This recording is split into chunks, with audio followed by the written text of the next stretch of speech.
Like, what is your response to those type of people? It's none of your business. Period. None of your business whatsoever.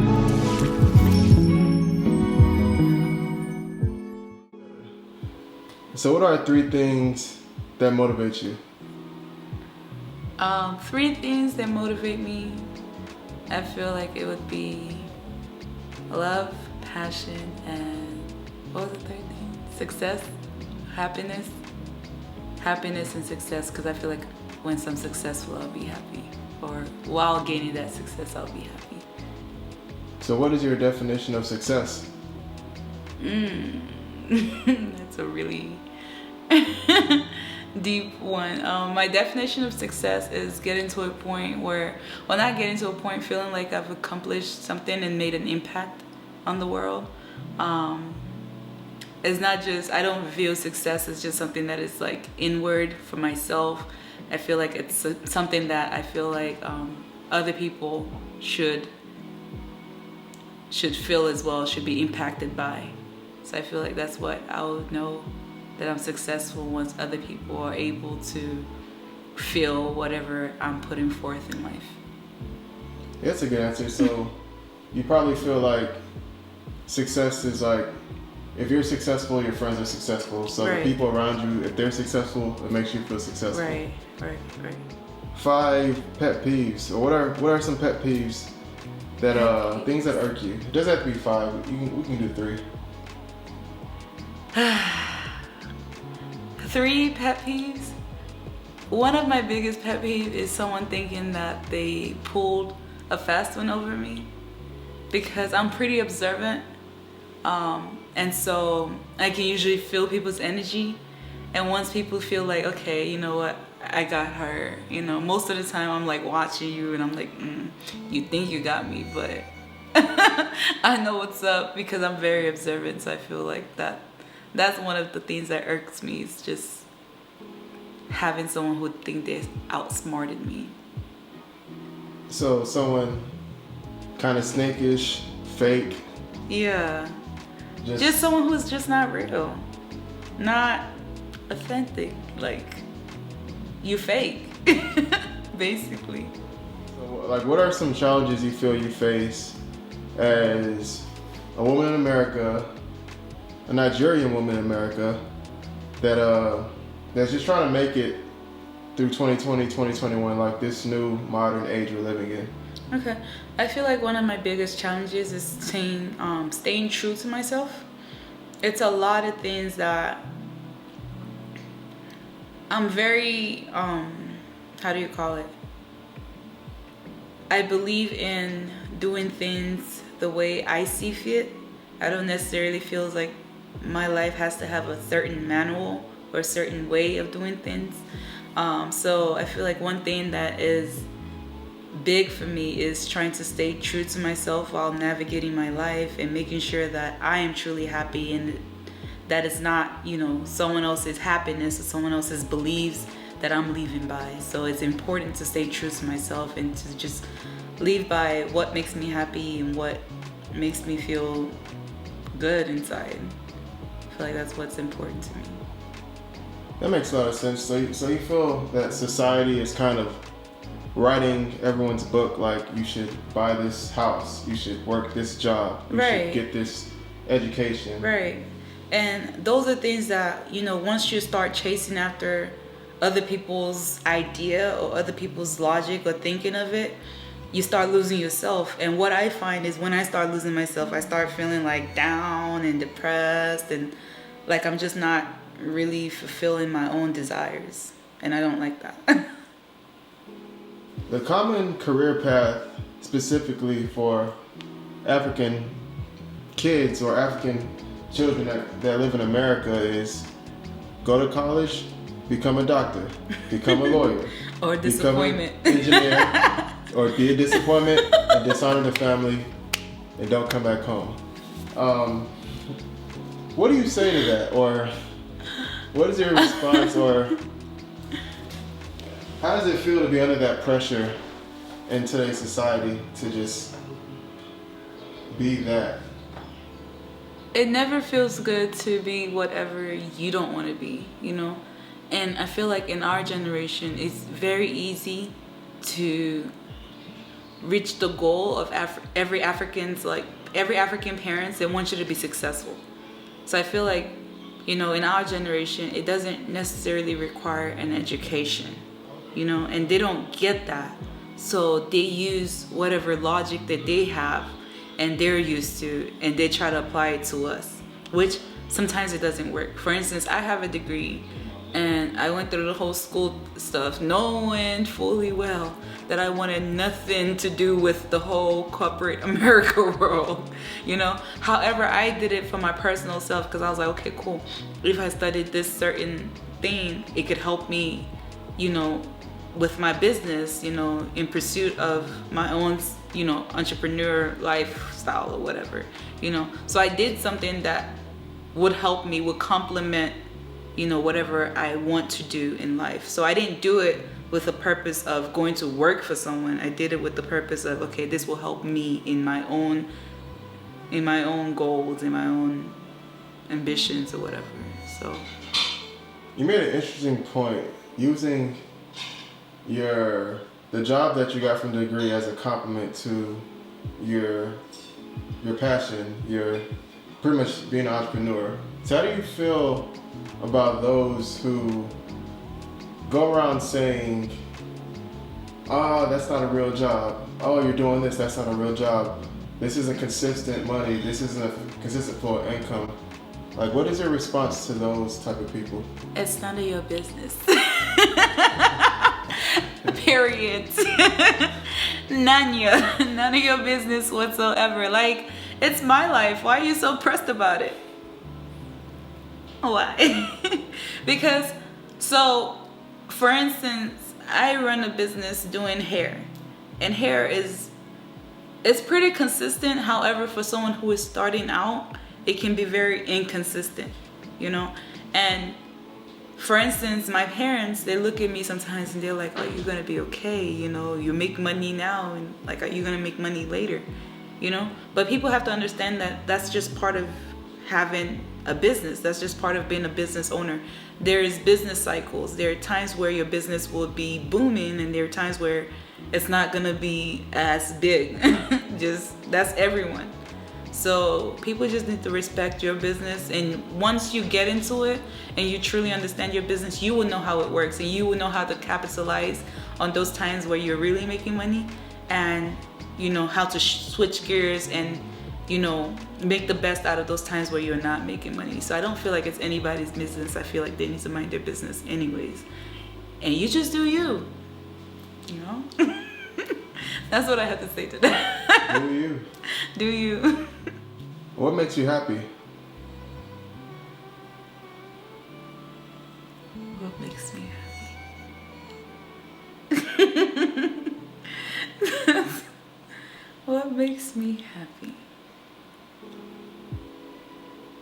I don't know. A lot of things? A lot of things make me happy. I feel like the little things in life make me happy. Like a beautiful day, the sun is out. Flowers makes me happy. Flowers. The sun makes me happy. Just being in my own vibe makes me happy. Chilling with Cece makes me happy. Talking to you makes me happy. So, I mean, just whatever. I'm really simple. You know, I believe in a simple life and a good life. You know, it's not that complicated. You should see the beauty in that. Since it's so easy for you to find happiness, do you have any advice for those who are having a hard time finding happiness? Because a lot of people that can't just find happiness in something simple like flowers. For that, I really don't have I don't have the right words for that. I feel like, you know, those things, it can go beyond what I'm saying. Some people, you know, happiness is something, it's a feeling, and not everyone is wired the same. I don't believe everyone is wired the same. So I don't believe like, okay, something like flowers can make everyone happy. You know, for people, they're much deeper than that, you know.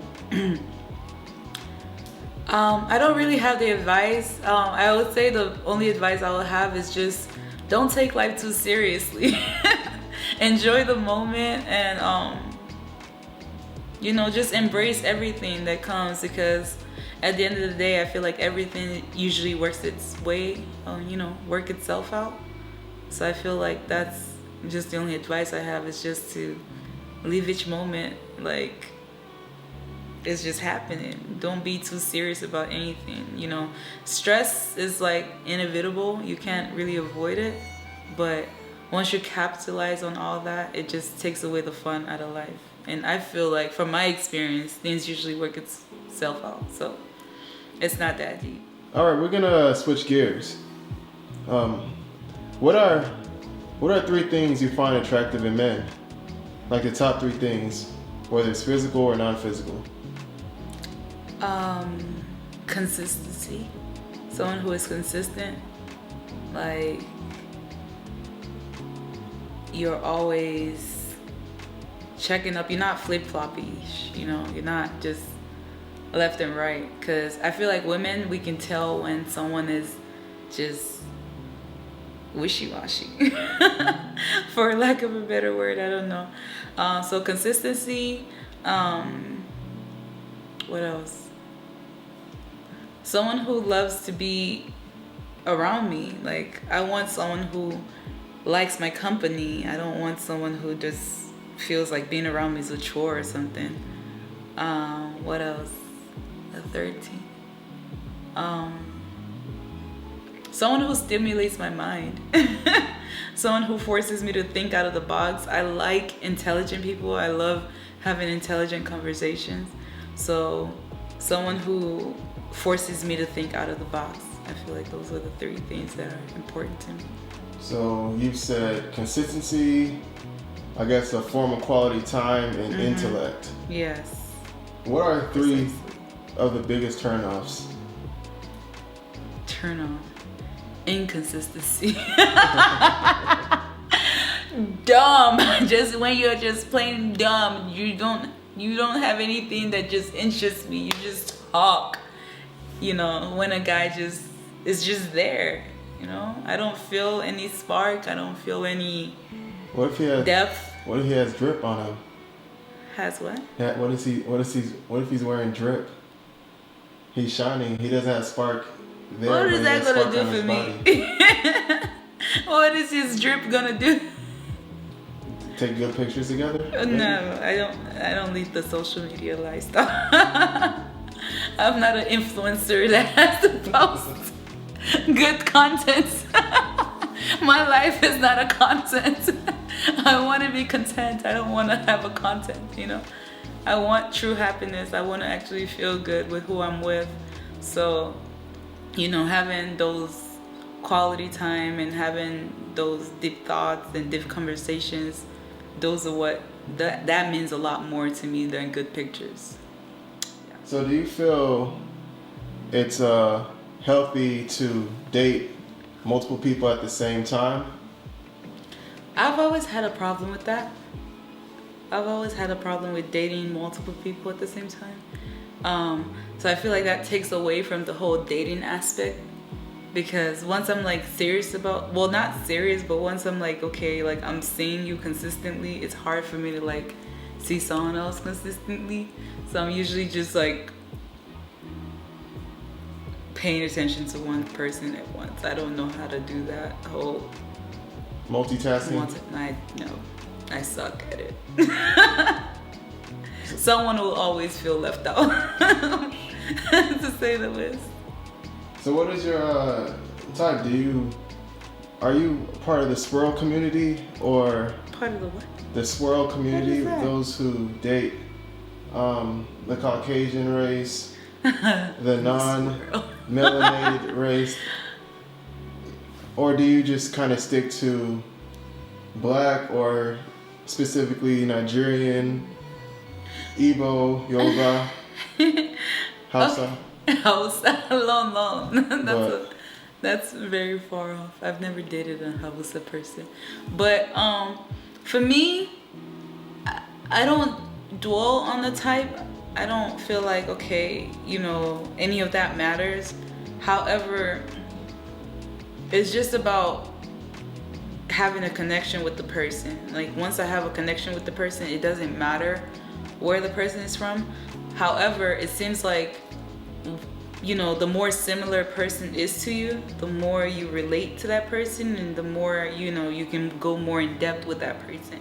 So it always seems to kind of linger around that African, Nigerian, mostly Yoruba area, or someone close to, you know, where I'm from, someone very similar to where I'm from. But I don't try to make it like that. It just happens like that. So. All right, we can reverse back to what you said earlier. You like a man that's consistent, shows quality time, and has intellect.